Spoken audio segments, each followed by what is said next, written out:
Selamat siang Bapak dosen dan teman-teman semua. Perkenalkan, nama lengkap saya Maria Monica Flaviana, NIM 1803030014, mahasiswa jurusan Sosiologi kelas A semester 6. Pada kesempatan kali ini saya akan mereview buku Sosiologi Politik yang ke-8. Kita ketahui bahwa pemilihan tema kemerdekaan media merupakan suatu kebutuhan dan sekaligus sebuah kesempatan. Sebuah kebutuhan vital bagi media karena kentalnya ekonomi krisis yang mereka hadapi tidak dapat diselesaikan tanpa refleksi yang menyeluruh. Pentingnya kemerdekaan media dan kekuatan yang membahayakannya. Ballerini Emmanuel Marty dan Nicolas Simantios menunjukkan hal itu. Meskipun demikian, berguna untuk meluncurkan atau menyimpan media yang mandiri secara finansial, industri yang kuat tampaknya disediakan untuk media khususnya yang memang seperti itu tidak dapat menyelesaikan semua pembiayaan.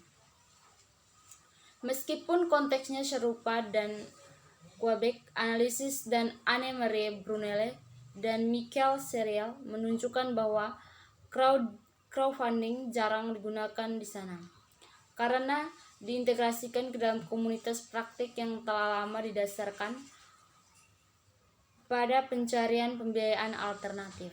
Namun mencapai profitabilitas finansial bukanlah tujuan itu sendiri. Informasi tentunya merupakan komoditas yang dapat diperjualbelikan di pasar yang sangat kompetitif, tetapi pentingnya dalam permainan demokrasi membuat produk itu unik. Pada akhirnya, independensi media berita tentu saja bergantung pada konteks politik tempat mereka beroperasi. Hasilnya adalah geopolitik baru information dikombinasikan dengan praktik profesional baru dan profil jurnalis, khususnya dari 4 negara kemudian dianalisis. Untuk Maroko, Abdel Fattah Benessema dan Dominique Marchetti telah menyelidiki cara di mana bidang kekuasaan telah mencoba sejak tahun 1990-an untuk mendominasi media saat ini menggunakan metode yang kurang represif secara terbuka dibandingkan sebelumnya, dan oleh karena itu kecil kemungkinannya untuk dikritik oleh organisasi internasional. Enrique Claus dan Olivier Koch menjelaskan caranya. Tunisia setelah Arab Spring, dominasi politik media swasta melemah baik oleh tradisi dari media cetak ke media digital dan oleh konteks ekonomi yang dialami sebagai krisis oleh para pelaku utamanya. Akhirnya untuk Mesir, Barkin Benaziz mengambil pendekatan sosio-historis untuk menelusuri munculnya tempat baru produksi informasi sejak tahun 1990-an. Setelah puluhan tahun dominasi pers negara, munculnya media swasta harus terkait erat dengan perubahan politik dan sosial yang dialami negara, serta karir dan ambisi para pembisnis yang semakin mengambil alih sektor informasi. Frank Rebillard mempelajari perubahan besar dan sosial masalah politik yang mempengaruhi sumber daya keuangan yang tersedia untuk dicetak dan media online di Perancis. Pertumbuhan besar-besaran dalam akses internet tentunya telah menciptakan platform berita online itu menarik dalam periklanan. Namun pada saat yang sama, belanja iklan masuk media telah sangat menurun sementara penggunaan internet tetap sekutu enggan membayar untuk mengakses informasi.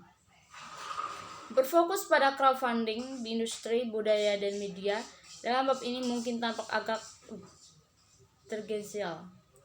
Sementara fokus di sinilah lebih sempit melihat industri media saja dan lebih khusus lagi produksi berita dalam pers tertulis dan online juga menganggap crowdfunding sebagai satu kekuatan dari berbagai metode pembiayaan pers.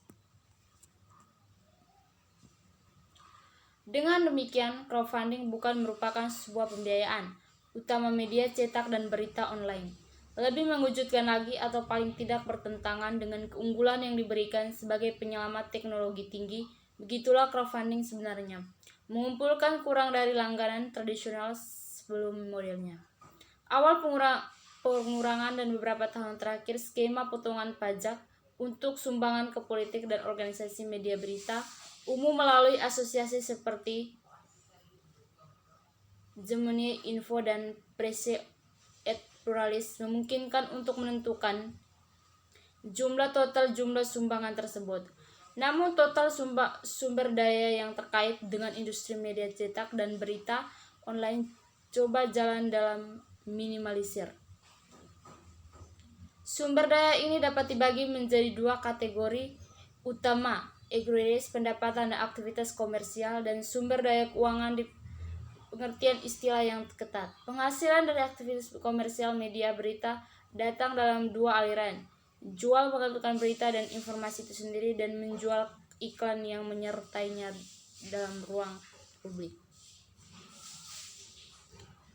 Penjualan informasi kepada pembaca dan ruang iklan kepada pengiklanan terus menjadi sumber pendapatan terbesar, meskipun jumlah totalnya telah pada tren penurunan selama dekade terakhir.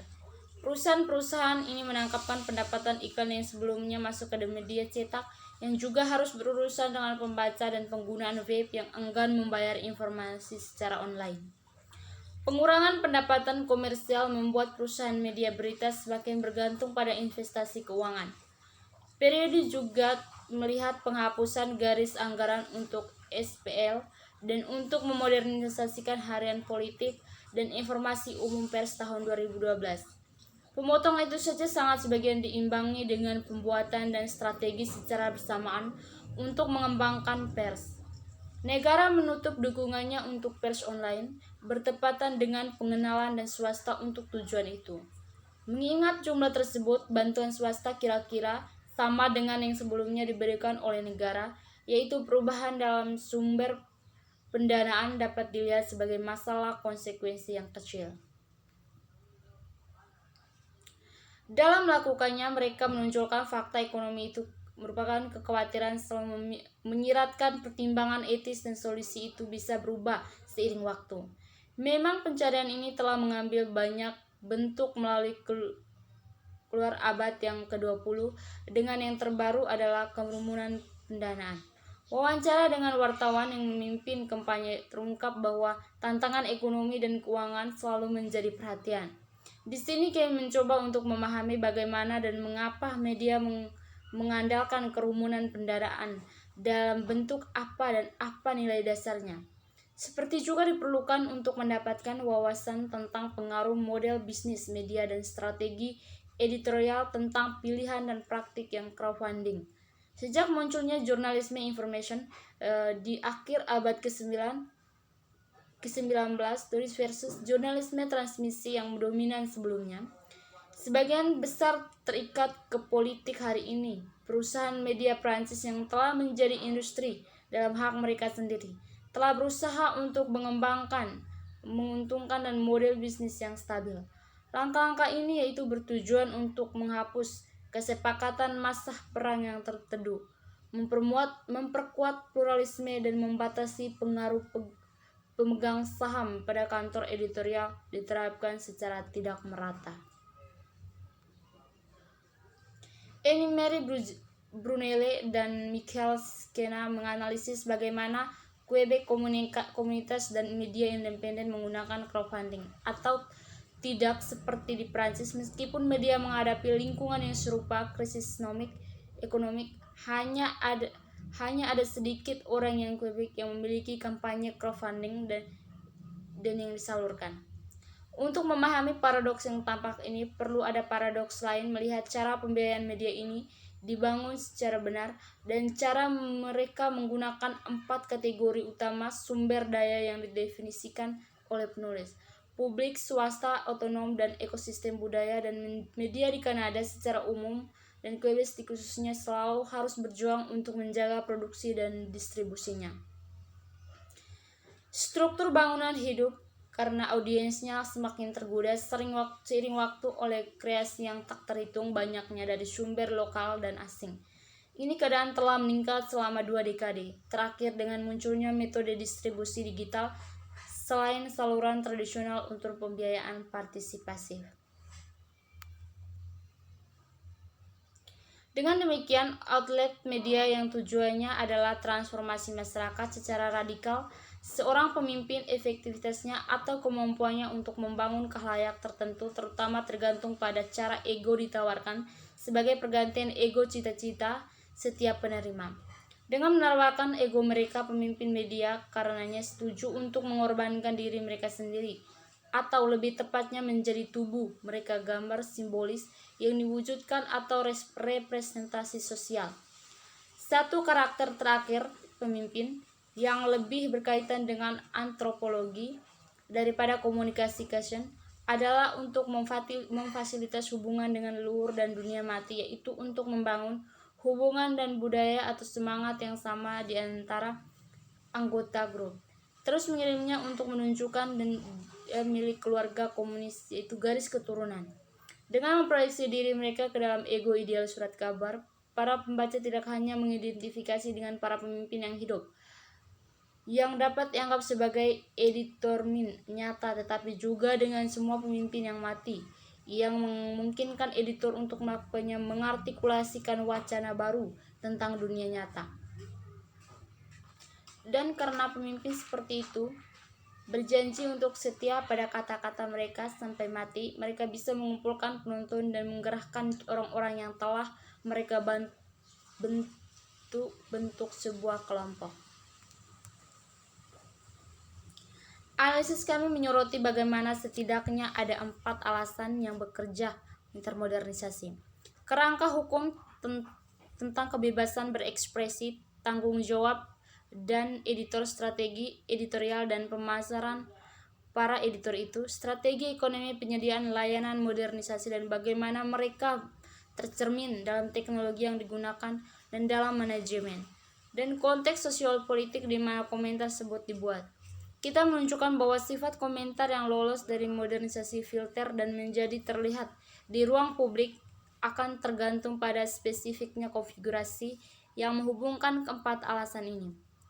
Pers lokal tampaknya hanya mampu menggambarkan kehidupan lokal sebagai sesuatu yang berkelanjutan, sedangkan peristiwa mikro yang diambil di luar konteks. Hubungan yang dijaga orang tercukup dengan wilayah geografis atau simbolik sekitarnya, yaitu hasil dari proses yang terus berubah, sama sekali tidak dapat ditutupi pers.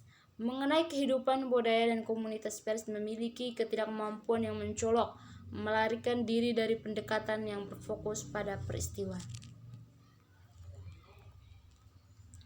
Namun dikontroversi dipelajari perwakilan terpilih lembaga dan tradisi pers nasional yang seharusnya mendorong debat malah memberikan perspektif yang tunggal, yang keliru tentang masalah publik.